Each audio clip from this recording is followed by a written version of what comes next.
Ndewono umebonine. Ndewono. Ah, bo mazi siama. Onye nnako mazi. Akazu papa. Otu akode. N'ụbọchị nketa anyị na-wetara Igbo CNN. Anyị nọ n'ime ọhịa, deep inside the forest, very very deep inside the jungle. Na-ewetara n'akọ nketa. Gwagazie ntị madam n'isi okwu anyị. Enweela otu agadi ekwenka ụmụazị nwa okorobịa gbara ara na mgbede ụnyaahụ. Aha ya bụ Chief Isimoni aka the Pampas Guy. Mgbe ndị nta akụkọ anyị nọ na Saket dere ya na-agba ya ajụjụ ọnụ.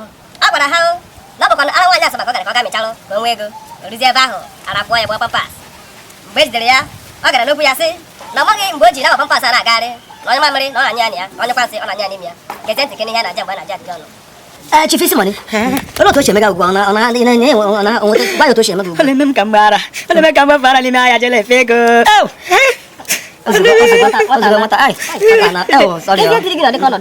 Ide yi m si nje ngwara waya Asaba agachara waya Asaba lebezi febe ego gbabari waya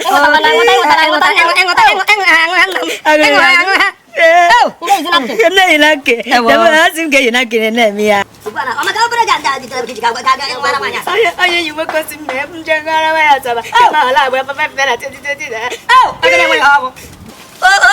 onwe mmadụ na-aga afọ n'obodo nke anụ nwa okorobịa mmadụ ma nwoke ife aka o si gbagba eyi pampas awụ awụ ebe niile taa gbara ezigbo ara ọ dị egwu ara nwaanyị Asaba ọ bụrụ na ka o si atọ anyị akatakwa ahụ je mara zọna ka anyị ama ife abịa anyị akata amarọ ji asha ama ife nke ka were pampas nke ihe pant ka egwu rapụ okwu nyere pant ibe awụrụ ebe anyị na-achọgara nwa ya rapụ okwu akwa ngaga rapụ okwu ara mmiri biko na-asụ m na-akọrọ m akọ ya ngwa gezianụ ntị otu asa mpata nwoke omeka nwaanyị nke si na aha ya bụ Jebugi na agadi nwoke bebi a na-akpọ Bobrisky na-agba ezigbo wọl mgbe nleta aka ya na-agba ụmụ okooko ajụjụ ọnụ Bobrisky si na omeka nwaanyị a na-akpọ Jebugi gbajiri aka ma napụ ya otu nwa okorobịa o ji ezi ike oge abalị nnukwu nzuzu ọ kwara akwa arịrị si na ọ bụrụgodị aka nwata gbajiri ya na-ewute ya kama na ọ bụ na nwatakịrị gbajiri aka mgbe ọ nọ na nsọ ya mgbe ọ nọ na menstruation period ya. So open our nyash. All of us open our nyash. So be careful. Okay?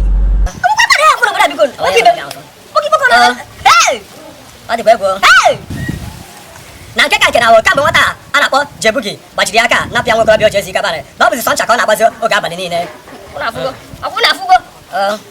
ọ gara n'ihu kpọkọrọ gọọmenti obodo a ka a gbara ihe ọjọọ niile o mere ma nyere ya aka tiri ọnụ n'okwu ma gbatara ya ọsọ enyemaka na ọ ga-asị ka ọ lụọ ọgụ a naanị ya kama na period a kemgbe o bidoro nwa period ya na ọ na-adịziri ya izi na period ya dị ka nke ụmụ nwaanyị ndị ọzọ na-agba 3 to 7 days na nke ya na-agba 21 to 30 days na ọbara agwụla ya n'ahụ na-ele ya anya ọ ga-agbagbu ya agbagbu 60 Igbo anyị gara n'ihu ịgba omeka nwaanyị nke ọzọ ajụjụ ọnụ ọ sị na Bobrisky is a very stingy and very jealous human being na ọ bụ naanị aka ga-hapụrụ ụmụ ọnụ ngụ nwoke okorobịa ndị na-ejuru n'obodo a na ụmụ okorobịa na-agụkọ ya onwe ya agụrụ na nke o mere ya ka bụ obere na o mesịa Bobrisky ife ọ ya eme ya na ọ ga-esi na Bobrisky zawazie Bobrisky ya na-akọ nwoke na-achụzi nwoke ibe a na-akọ ibe ihe a na-achịkọrọ gị na awụ ebe ọ na okporo ose ekwe n'obodo anọ ya wa anyị ekpuchiche onwe anyị n'ọbara Jizọs anyị na-ejekwa ụzọ anyị ekpuchi ike anyị n'ọbara